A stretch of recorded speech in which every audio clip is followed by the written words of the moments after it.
Hi, this is my review of the Spinward Marches. The Spinward Marches is a campaign setting for the Traveler sci-fi RPG. It's part of the Third Imperium campaign setting, so it's actually just a part of the Imperium, so to speak. Let's talk about the physical qualities of the book. It's soft cover, but the binding's pretty good. It's pretty sturdy. It's probably one of the best softcover bindings I've ever seen. The quality of the paper is decent. It's just that it's starting to get a bit yellowish on some parts. The illustrations, well, they are kind of like a mixed bag because some of them are pretty good, pretty evocative. Well, here's an example of an illustration.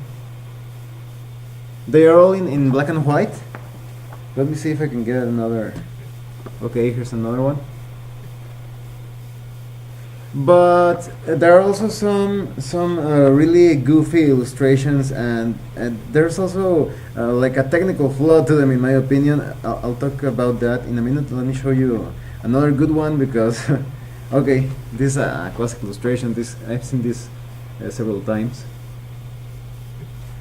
But as I was telling you, there are some pretty goofy illustrations. For example, this one over here, it seems like it's I don't know, like a Kerber mechanic or something. Look. So it's kind of goofy in my opinion.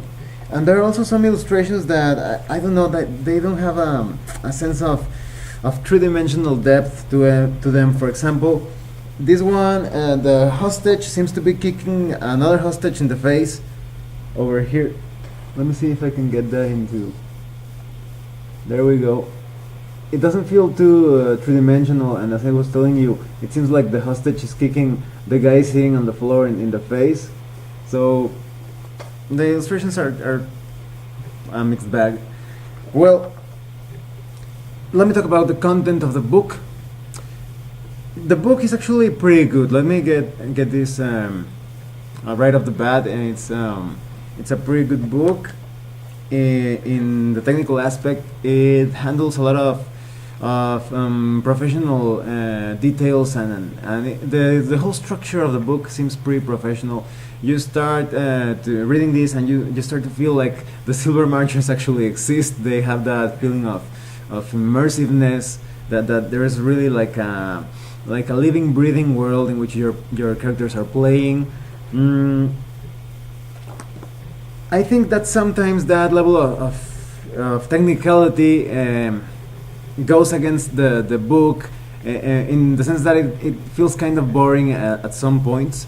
So, for example, I'm going to make something up. Let's say, let's talk about the assassination of a prince. And I don't know, in other books, they would say something like, after 10 years of bloody war, the prince was assassinated by his most trusted lieutenant. And in this book, they're going to be like, 10 years of war led to the assassination of the prince by the hand of his lieutenant. And that's it. They handle it pretty dry. So sometimes it feels like some sort of history book or book about politics, but in a very dry sense, to the point of becoming boring at times. And now let's talk about some of the quirky things, the things that I find most quirky about this book. Well, first they talk to you about the author of the book. That's pretty cool because they start telling you about his background and how he's familiar with all sorts of technical terms and a real life experience. So, for example, they say, Martin J. Doherty has been at times an engineer, a teacher, a defense analyst, and a self-defense instructor. These days he makes his living as a freelancer. Okay, and they tell you things like that, but then they add two other paragraphs in which they say, Martin's books include volumes on weaponry, space exploration, self-defense, and military history. And then, in his spare time, Martin is a fencer, martial artist, and military historian. It's like they really want you to know that Martin J. Doherty is a martial artist. I know That's good to know because Traveler also has to do with combat. But I think they could have saved a lot of space just by saying all of that in a single paragraph. He's a martial artist. He writes books about self-defense, and he also has that as a hobby. But I don't know. I think they extend too much on that. And then they also talk to you about the official Traveler universe. The official Traveler universe. It's the Traveler universe according to these official books. And there's the your Traveler universe and my Traveler universe, which is basically the Traveler universe modified by each player. How each referee wants his or her universe to work or to evolve. But I think they don't need to talk too much about that, because it's not like each referee is going to stop modifying a campaign setting just because the book doesn't tell him it's possible. So I think that's a bit unneeded. Now, about the content of the book, it's just staggering. It has a lot of details about languages, politics, commerce, religions, different relationships between the races, how they all fit in the grand scheme of the Third Imperium. They have a timeline of the Third Imperium about how everything was and how everything evolved to the present. And they also give a lot of details of corporations and each planet, each subsector. They give you a lot of technical terms. This is a book of a lot of fluff. It's good fluff, but don't expect to find stats for NPCs and different vehicles, weaponry. And I think that would have been nice if they added some stats, some NPCs, weapons, vehicles, etc. And they also give you maps for different parts of the Spinward Marches.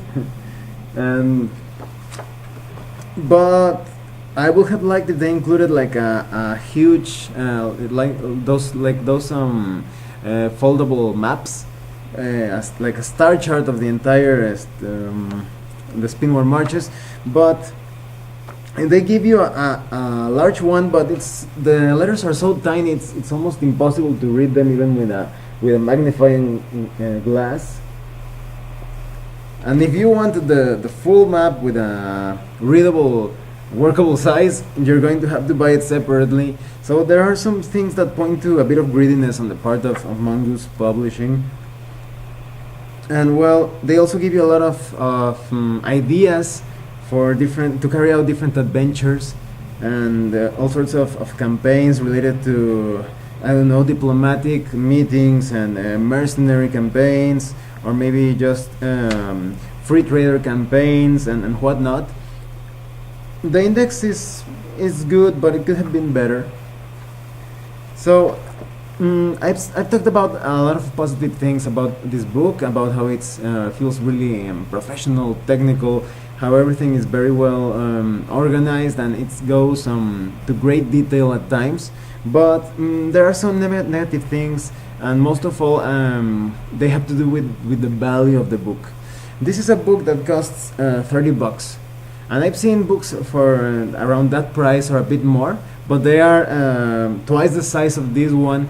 They have full color illustrations, and they have a lot of more general details of the campaign setting itself, because this is just the Spinward Marches. If you compare the Spinward Marches to the rest of the Imperium, and you're going to see like a lack of information. Look, here's the main map of the Imperium and the other parts that surround it, and here lies the Spinward Marches, and it's just a very small part. It's just like I know it's not even a fourth or a fifth. It's like I don't know. It's very little. It's just right here. Sorry about that. And I don't know, it would have been better if they gave you like a general outlook of the entire Imperium and the surrounding sectors and subsectors. Maybe just added a few planets for each one. So because if you are thinking like, oh, I want to to I don't know design a campaign that crosses the entire Imperium and other parts, you're going to lack a lot of information. You'll have to generate all of that or buy the different separate books.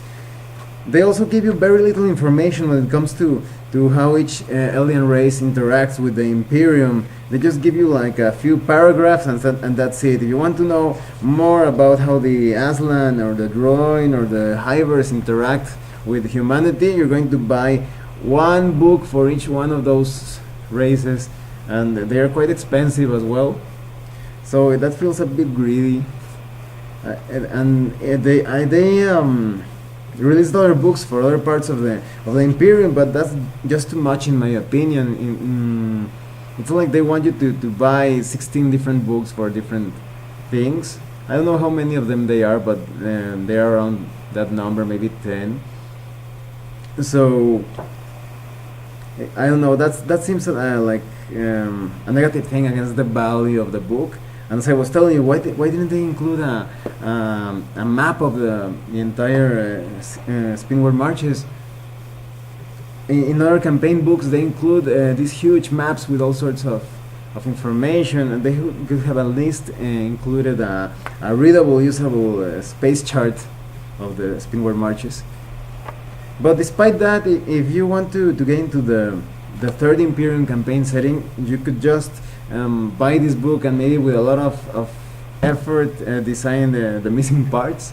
But otherwise, you're going to have to invest on some of the other books, and that's always like a negative in my opinion. Well, I almost forgot about this one. I also think it's a bit too cliche that the Spinward Marches has that feeling of, I don't know, East versus West conflict or political tensions. It just feels too cliche to carry that to outer space. Well, thanks for watching my video. If you have any comments or questions, please let me know. See you later.